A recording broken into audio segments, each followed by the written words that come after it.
So, someone on the forum suggested that it would be nice to have a cheat sheet showing the ways in which the different modeling tools are used. So this is an attempt to do this as a video. Now, this little test model I'm starting with, it was just created by, I created a cube, and then I set it to have 3 divisions in each direction. And then I made it editable. Then I selected all the polygons, so I went into polygon editing mode, selected all the polygons, copied and pasted them, dragged them across, and I deleted this polygon, and I deleted this polygon. And then I am going to bridge the hole. So I'm going to use the bridge tool and bridge from that hole to that hole. And notice that it's important that we use the corresponding corners. Let me show you what happens if I get it wrong. So if I go and say from here to here, I get a twisted bridge. Now that might have been what I wanted, but it wasn't in that case. Anyway, so that's how I built the object that we're going to play with. So I'm going to take this object here and we're just going to center it in the view. And let's see what we can do with it using the different modeling tools. So we're in polygon mode to start with. Let me just see here. And let's right click and see what we've got. Well, first of all, let's create polygon.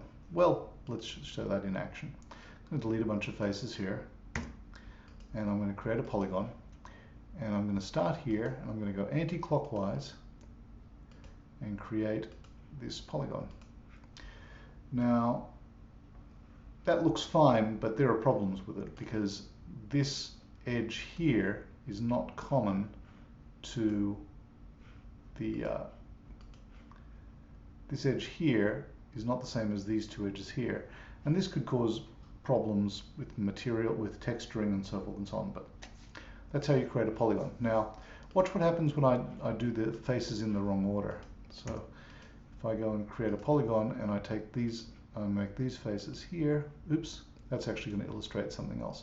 So first of all, the face I've created is black, and that's because it's facing in the wrong direction. In fact, if I go to backface culling, it will just disappear. I can just see the edges of it because the face isn't facing me.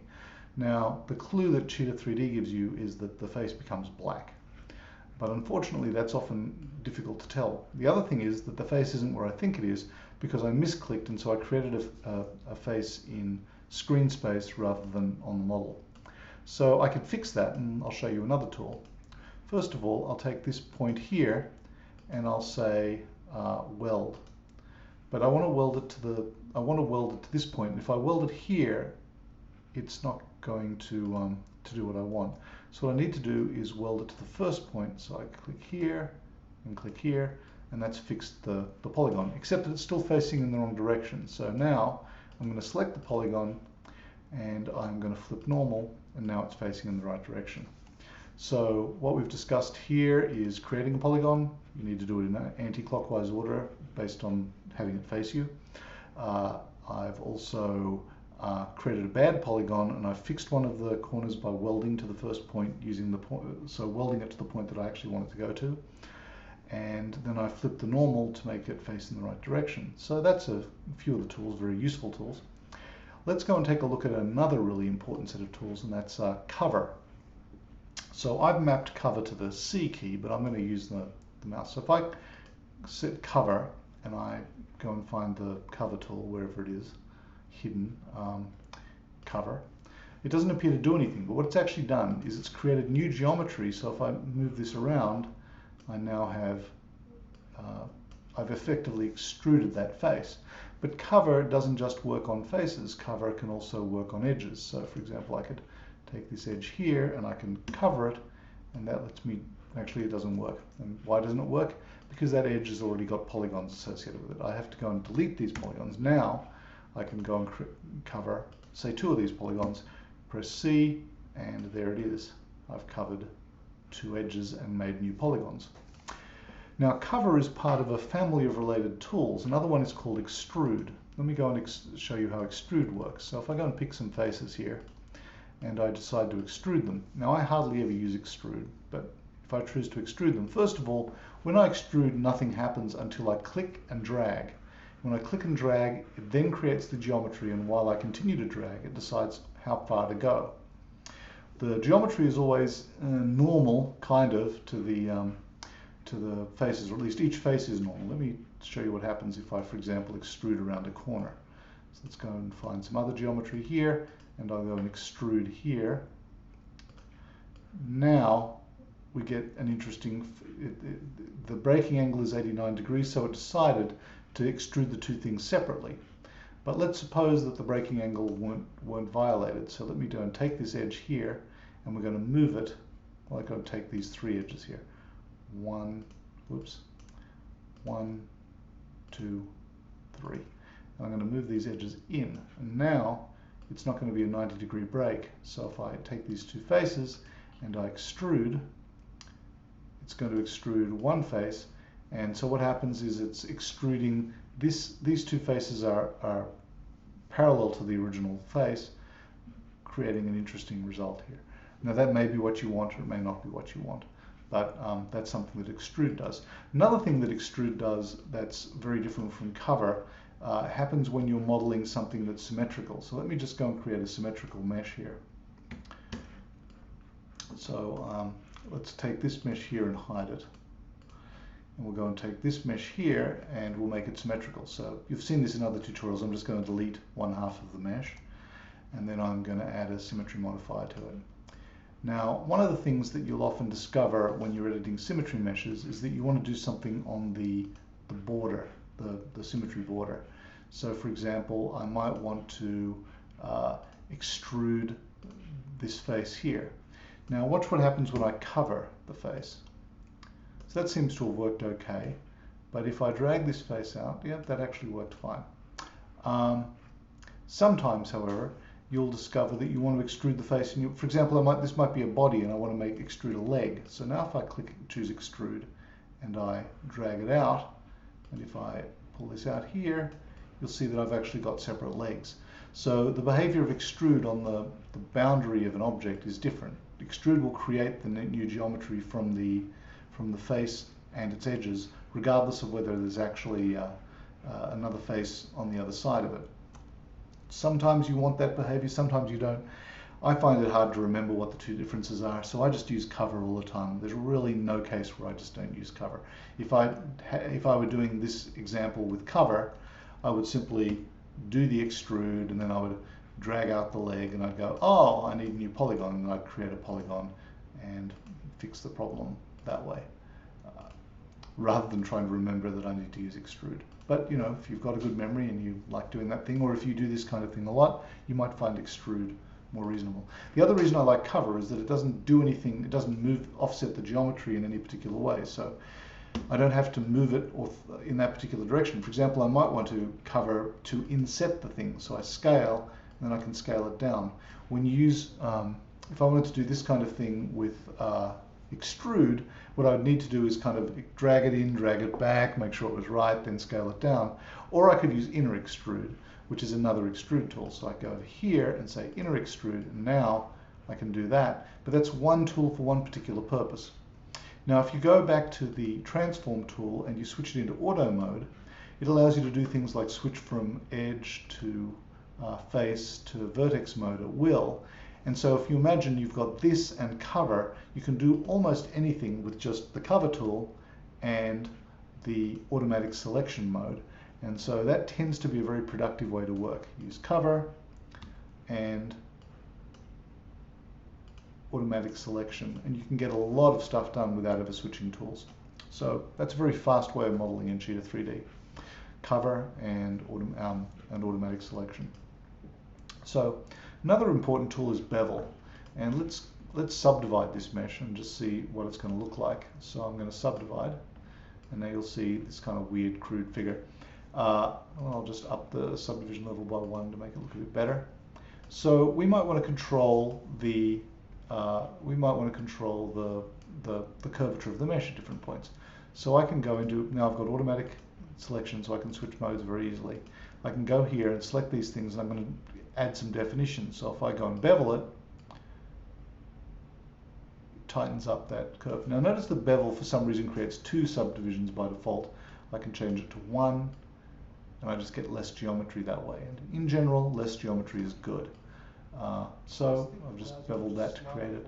Similarly, I could go over here and I could say bevel just that edge there. Now you need to be very careful with bevel, because once you've beveled a mesh, it's hard to bevel more of it. So for example, if I decided I wanted to bevel these two edges, I'd really have to undo and start over again and so forth. So beveling's tricky. You need to be careful with it.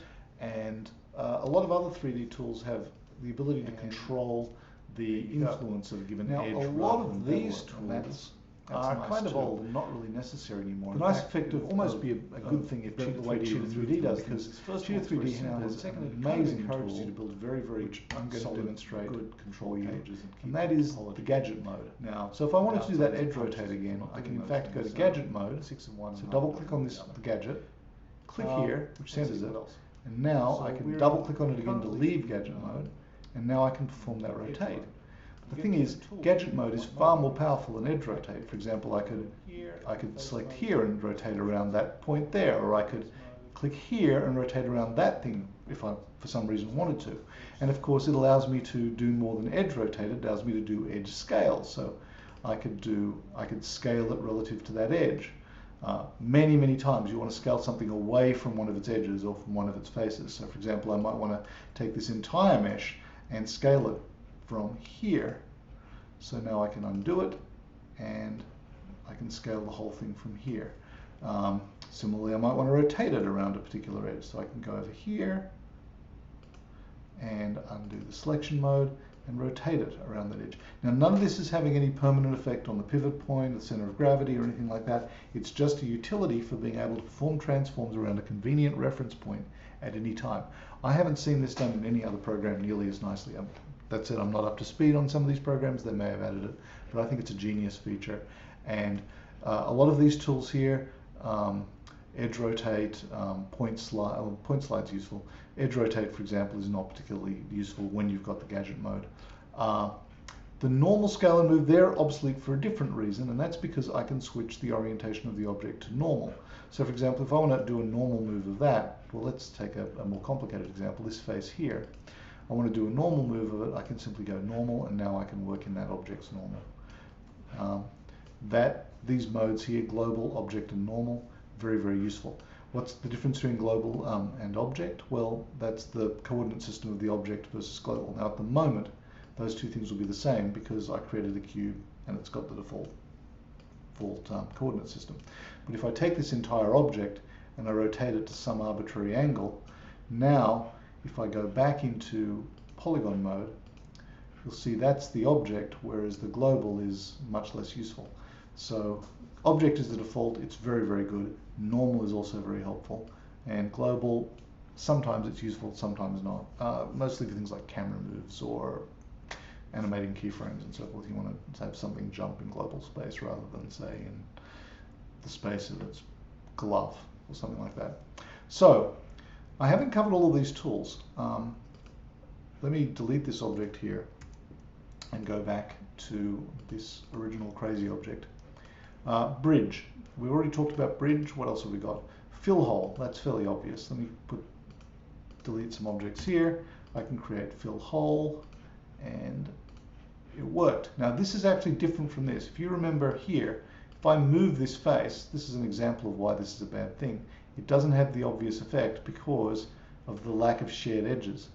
But if I move this face here, it will work properly because fill hole is a very, very responsible citizen, and it actually created a hexagon when it filled that hole. Now, if I wanted to split that hole again, I can go to the scalpel tool. Where is the scalpel?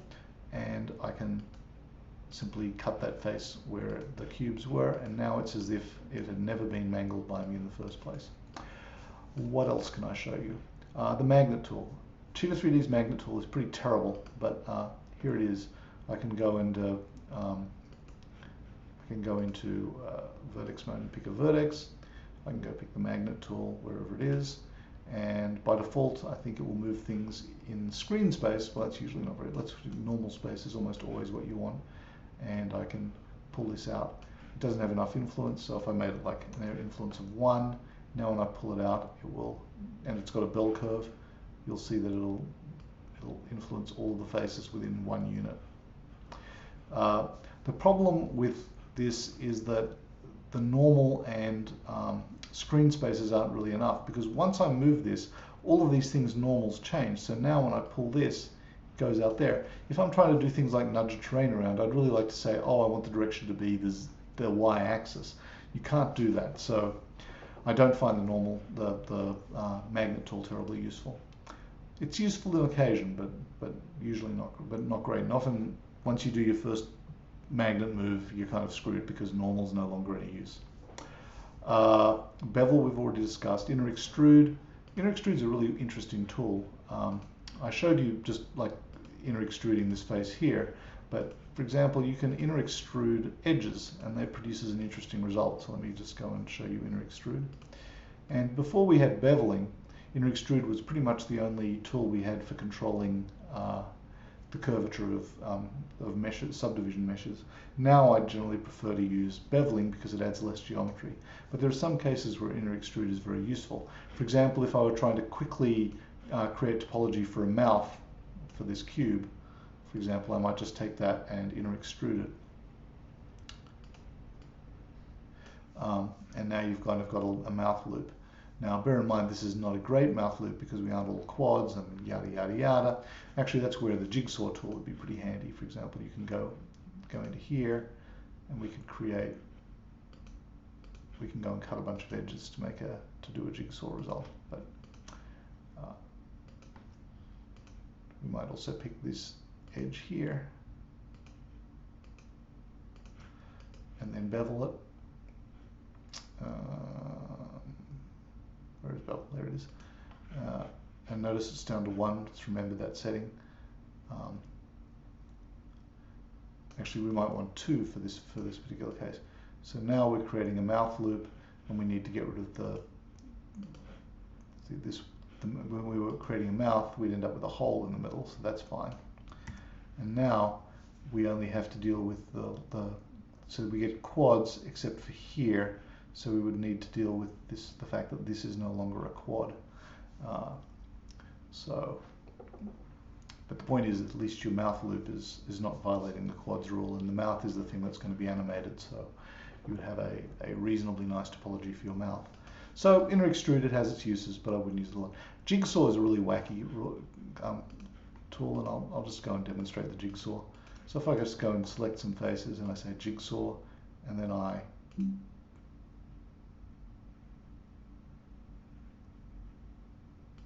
click here, it treats that as the beginning and that as the end, and it cuts through the faces. Let me go and create a more ambitious path, and we say jigsaw, and it's not as nice a set of faces. Let me try something. How about that? There we are. Jigsaw. I have never used the jigsaw for anything at all. I don't know really who needs it, but there it is. It's there.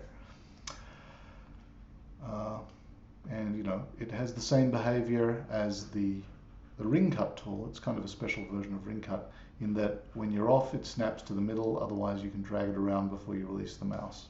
So that may be useful as well. Ring cut is a much more useful tool in general.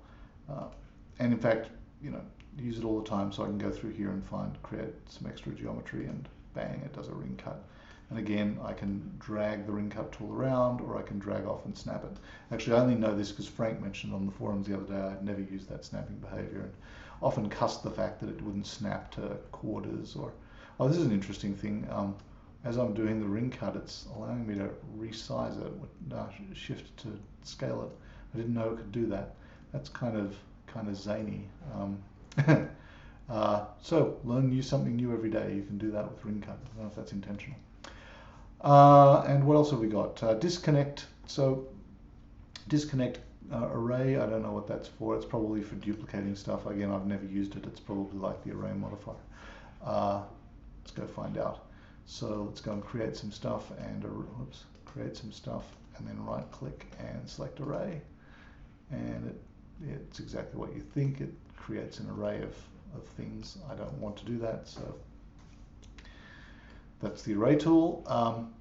Disconnect is important if you want something to no longer be attached to the surrounding polygons. Remember, if I drag this thing out here, it pulls the rest of the mesh with it. I might want to, for example, make a door, and so I can then disconnect it, and then click OK, and I can go into gadget mode, pick that polygon, go out of polygon mode, and now I can open that door and it doesn't mess the mesh before. If I undo to before when I did that, I'll do the same thing, just to prove that I made a difference. So this is having undone the disconnect, so it allowed me to make a door as an example, but there are other cases where it could be useful. So that's disconnect. The other option is not to be confused with disconnect, is split, and that's where I create a new object. So now I've got this object here, and then I've got my box split, which is the door. That's actually a much more useful way of making a door, because normally you don't animate things at vertex mode. So that's a rough overview of many of the tools. I'm not going to talk about shell because I wouldn't use the shell tool. Normally I would use the shell modifier. Most of these other tools aren't enormously. Optimize is a very important tool. So let me take this thing and we switch into point mode. We're probably going to, let me go over here. We're probably going to discover all kinds of points that are no longer in use. For example, I deleted this edge here and we can't see it, but let's go into wireframe mode. See, for example, these isolated points here. We might want to get rid of those. Also, it's very easy to create superimposed or duplicate points in cases. And what we could do, or for example, you might have accidentally disconnected something and want to reconnect it and not do it manually using weld. So here I can just go and say optimize, and then it'll remove unused vertices. That's one of its functions. It'll weld close vertices within that distance. That's another one.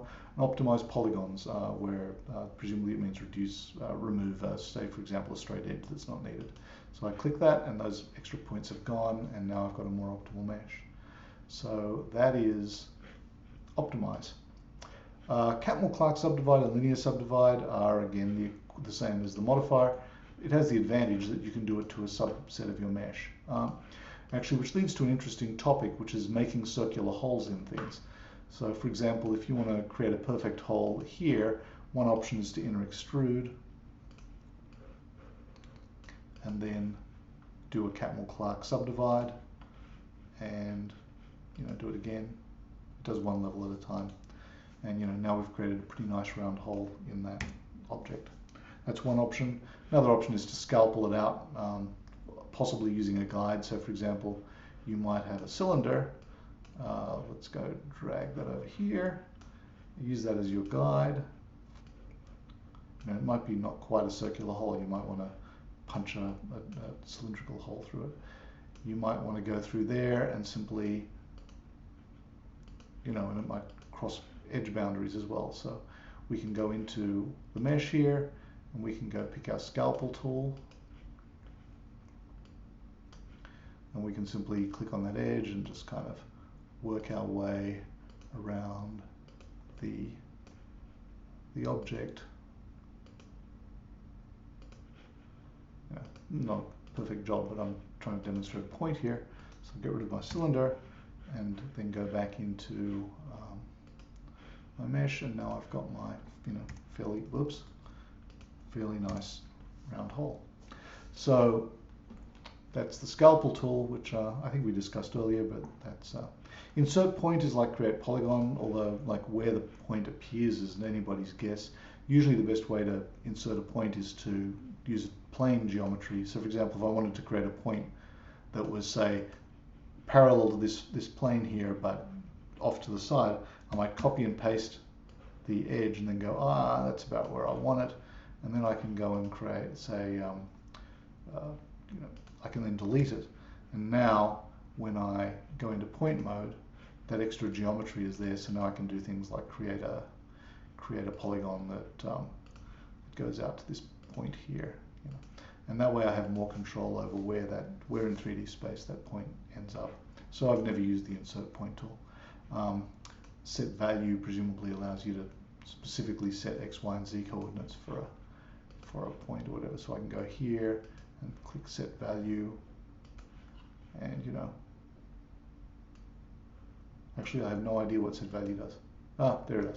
It does it, but only after you've. and it doesn't copy the current value in, so I've never used set value before. So that's a quick guide to a whole bunch of tools. If we go back to our original mesh, 3, 3, 3, let's do a quick summary.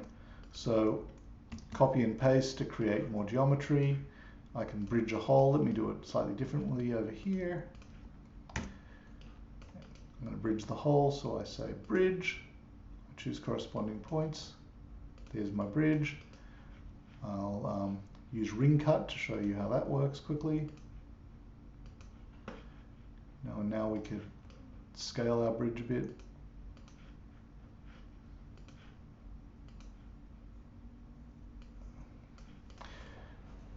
We talked about gadget mode. So for example, I could take these faces here, put the gadget over here, and now I can edge rotate them around there. That's really nice. We talked about cover, which is the only version I use, although we can also use extrude. They behave slightly differently. You need to get a feel for them by using them. I prefer cover, I just use it for everything. We talked about ring cut. And again, ring cut's something you're going to have to get a feel for, like what does it consider to be a ring? It's not at all obvious, for example, it was going to cut that edge. It just does what it does. Ring cut zany behavior, so I can shift click to scale the ring cut, and I can drag. It'll snap to the middle.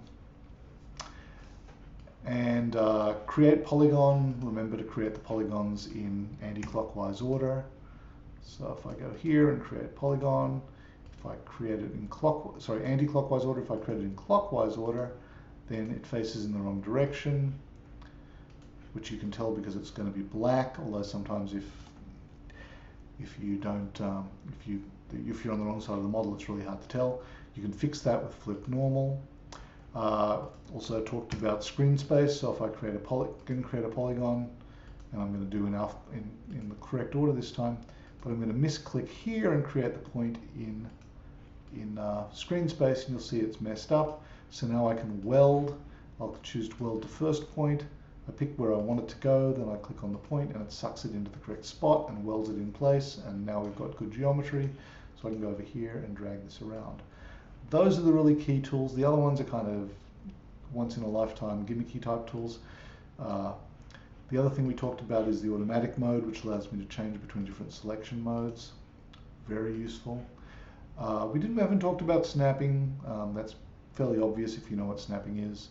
The most important thing to know is that the component and raster modes are very, very useful. Actually, let me do a quick change here. So if I go to component mode, if I go and take this point here and start dragging it around in freehand, it will snap to other objects. And it actually will snap to the same things that the gadget mode will, snap to in gadget mode. So that's an interesting, probably using the same underlying code. Raster mode is where you simply say, well, in this case it's going to be 0.1. So imagine that the universe is full of coordinates at 0.1. It's going to snap to those coordinates. So that's it. Same with the rotation mode. So for example, I can set rotation to be 30 degrees, and now if I rotate, it will rotate in 30-degree increments really, really badly.